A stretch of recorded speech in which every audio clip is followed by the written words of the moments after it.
So, another true crime story for you today. So, welcome back. So, she was young, vibrant, and full of life until she vanished without a trace. What began as a quiet night in a Canadian town would soon unravel into one of the country's most notorious and shocking true crime stories, involving a decorated military officer, a terrifying double life, and a heartbreaking trail of victims. This is the story of Jessica Lloyd, and a predator that nobody saw coming. So welcome back to another Twisted Tuesday's true crime story. If you're new here, don't forget to tap that like button and subscribe to the channel and hit the notification bell so you don't ever miss a Twisted Tuesday true crime story. Alright, before we get into the story, this one is a doozy, and I would say viewer discretion is advised. So, Elizabeth Lloyd, 27, was joyful, kind-hearted young woman that worked in the healthcare administration field. Her friends and family loved her so much, and she was very loved by all. Everybody who met her, her friends and co-workers said she was a big ray of sunshine. She could make anyone laugh, and she was just a really kind person. But on the night of January 28, 2010, she texted her friends that she was going to go to bed early and turn in for the night. But that would be the last time anyone would hear from Jessica. The next morning, she failed to show up for work, and co-workers got worried and notified her mother. And her mother grew worried as well and drove over to her home. So when her calls went unanswered, she drove over there. So her car was in the driveway when she got there, and the door was locked. But Jessica was nowhere to be found. Couldn't find her anywhere. So inside, nothing really appeared to be disturbed, except for her bed had signs of disturbance. Her phone was missing. That was it. Her ID and the contents of her purse was found strewn about outside her car. I don't know what happened there. Maybe trying to struggling, maybe when she was taken out of her house. I'm not sure. But Jessica's case quickly became high profile, and it went national, even here in America. The Ontario Province Police launched a full-scale investigation. Search and rescue teams were deployed, and they scoured the woods. They looked everywhere. They looked in frozen ditches, and they did the whole town of Belleville and the nearby town as well. I mean, everybody looked for her. They passed out flyers. They did everything they could to find Jessica. He knocked on doors, interviewed neighbors, asked about strange cars, but one neighbor would come forward and tell police that he did see something peculiar. He told police that around 9:30 the night Jessica had disappeared, that he had seen a car with the headlights off and no motion in the car at all. But the most important evidence, he would tell police, was that it was a silver Nissan Pathfinder. Thank goodness, somebody saw something. So, the tip that the neighbor gave police gave him a location to search. So when they did search the field where the Pathfinder was, they found boot prints, and they found some tire tread marks. They took casts of the boot prints, and tread marks were measured. They also found some boot prints that weren't like this guy's those, but they still took casts of them anyway. But this would become key evidence in the investigation. While investigating Jessica's disappearance, police linked it to another eerie case just 2 months earlier. The events of this case were very similar to Jessica's. Marie France Como, she was a corporal with the Canadian Forces, had been found murdered in her home in November 2009. The scene was brutal. She had been bound, assaulted, and suffocated. Marie France had also been stationed at the CFB Trenton Air Force Base, the same base near Belleville where Jessica lived. The connection was thin, but it was enough to get investigators to look deeper into the case. Other reports began surfacing. Multiple women in Tweed and Belleville had reported break-ins. Their lingerie was stolen. Their homes were disturbed. Some victims never did go to police, maybe because they were ashamed or felt afraid. Not really sure. But a profile of the suspect finally emerged. They thought it was going to be somebody with a specific fetish, escalating behavior, and has military affiliations. So before the name Russell Williams would ever come up and send shivers through the Canadian public, he was just one of hundreds of drivers that was going down the road along Highway 37 near Belleville. The police were stopping everyone and asking them where they were the night before and questions, also looking for that type of car. As part of the investigation of Jessica Lloyd's disappearance, they had done this. That's when a silver Nissan Pathfinder caught an officer's eye. The tires appeared to have a unique tread mark, just like the tread marks they had seen at the crime scene. Looked eerily similar to the prints recovered from the smoothie field. The driver identified himself as Colonel Russell Williams, Commander, you heard me right, of CFB Trenton Military Base. While he was polite and cooperative, something about him stood out. Police took note of that, and later compared the Pathfinder's tire treads. It was a match, guys. And that random stop cracked the whole case wide open. Colonel David Russell Williams wasn't just a man. Born in England in 1963, he moved to Canada as a child. He excelled academically and in sports, and he went to college. After graduating from the University of Toronto, he joined the Canadian Armed Forces and quickly went through the ranks. Those who knew him in his early years in the military described him as disciplined, intelligent, and ambitious. He served for over 2 decades in the military, rising through the ranks quickly, and he became a base commander at the CFB Trenton military base. A highly respected position. And his coworkers described him as disciplined, intelligent, and ambitious. He served for a long time, but there were warning signs. Fellow officers noted he would have a cold demeanor and awkwardness when he was in social settings with other people he didn't know. And his wife, Mary Elizabeth Harriman, she was a successful executive. And together they maintained a facade of perfection. They had the perfect marriage. They had 2 cats together. No kids, just 2 cats. But behind closed doors, Williams led a secret life. His compulsions began small, stealing underwear from laundry rooms around the base, but soon escalated into breaking into homes. He was methodical, even studying the women before he would break into their homes and steal their underwear. This guy was crazy. What kind of freak? But anyway, in my opinion, he also befriended neighbors who lived right next door to him who had a teenage daughter, building a rapport with them that he could be trustworthy. And he even cat-sit with them while they were gone. But while they were out of town, he would break into their house, go into the daughter's room, try on her lingerie, well, not lingerie, but undergarments, bra, panties, bathing suits, all of it. And he would masturbate on her bed. He meticulously documented everything. Photographs, timelines, victims' profiles. And over time, the voyeurism no longer satisfied him. He transitioned from peeping to predator. What a sick bastard. Anyway, on the night of January 28th, William stalked Jessica. He watched her with binoculars until he felt the time was right, and then he crept up, entered her home silently, and overpowered her. He tied her up and forced her to strip. He took photos of her crying.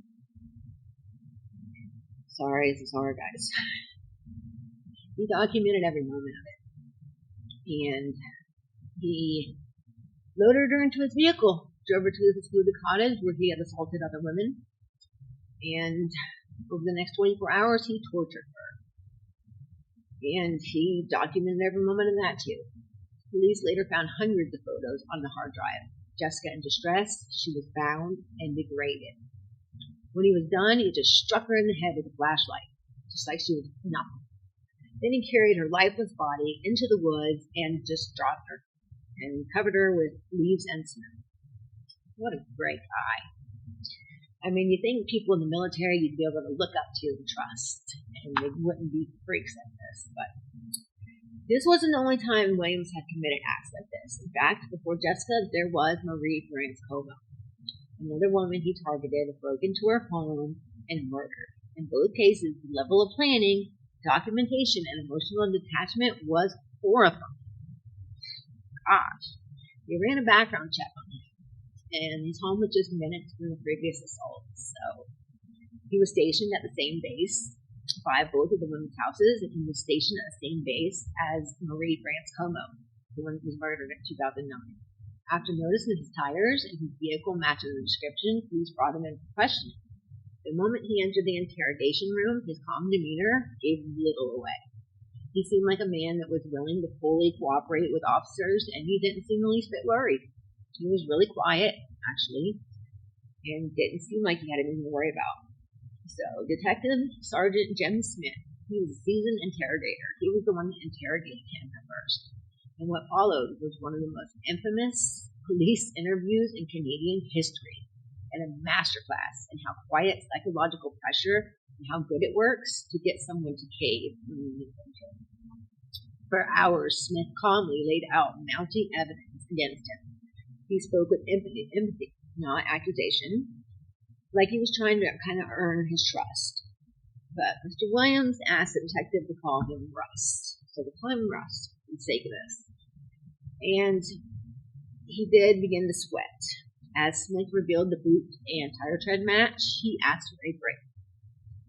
And whenever he came back to the room, his tone changed, and he informed Russell that he had police searching his home and his secluded cabin, and had confronted him with the boot prints and tire tread evidence, and he just sat there and stared at them, and stared at them, and stared at them longer. And then he would say 9 words that would start the confession of all his crimes. And those words were, "I want to minimize the impact on my wife." So, at least he might have cared enough about his wife, I guess. I don't know, stick mine guy, I don't know, that's really weird, but that's the moment that Smith knew he had him. So Williams confessed, and when he started opening his mouth, he didn't close it. He revealed horrifying truths and would confess not only to Jessica Lloyd's murder, but to the murder of Marie Branscomo and multiple essays. He detailed more than 80 break-ins across eastern Ontario. Let them sink in. 80 break-ins where this guy would prance around in people's underwear and take pictures and steal their undergarments. Sick.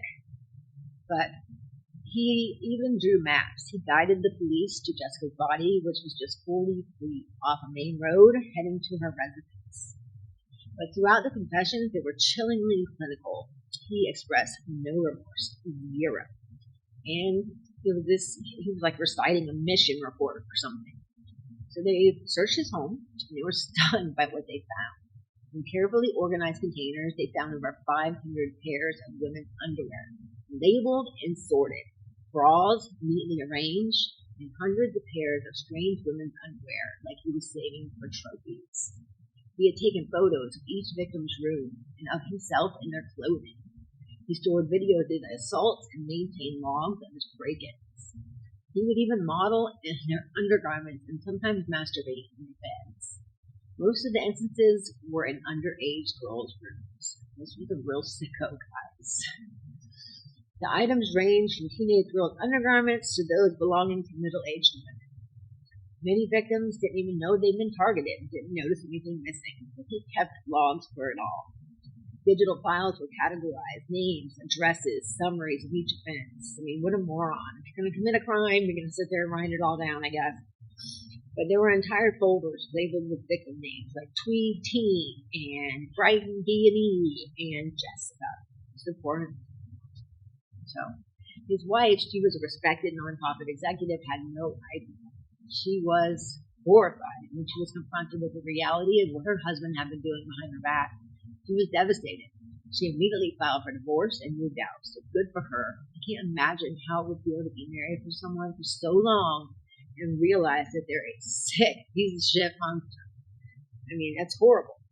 So on October 18, 2010, Russell Williams pled guilty to all 88 counts and charges. He had 2 counts of first-degree murder, Jessica Lloyd and Marie Branscomo, 2 counts of SA, 2 counts of forcible confinement, and 82 counts of breaking in.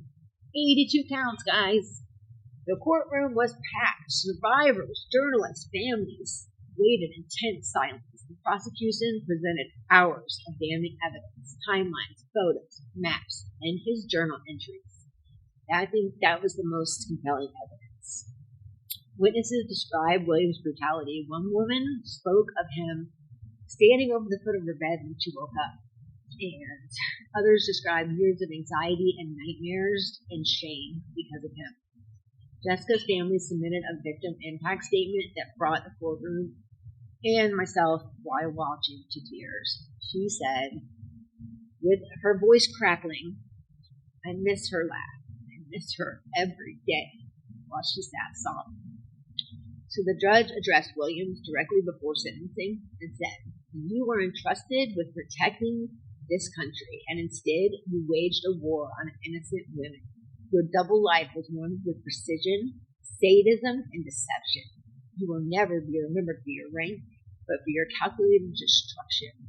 This court sentences you to life imprisonment without the possibility of parole for at least 25 years. I wish it was for never. No chance of parole.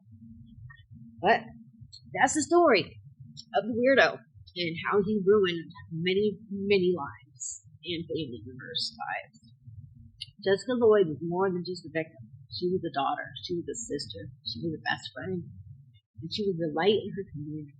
Unlike him, her life was stolen by a monster hiding in plain sight. But her memory continues to inspire strength and justice across Canada and beyond. Well, these stories are not sensationalized tragedy, but we want to tell them to remember the victims and honor their lives and to help protect others from future harm. To tell you what warning signs to look for. But thank you for watching another episode of Twisted True Stories, True Crime Stories. If this story moved you, please like, comment, and share your thoughts down below. Let's keep Jessica's memory alive and never forget the importance of diligence, justice, and compassion, and to trust your gut. We will always remember Jessica Lloyd. May she rest in peace. Alright, that'll do it, guys. Thanks for watching. I'll see you next week for another episode of Twisted Tuesday. Bye!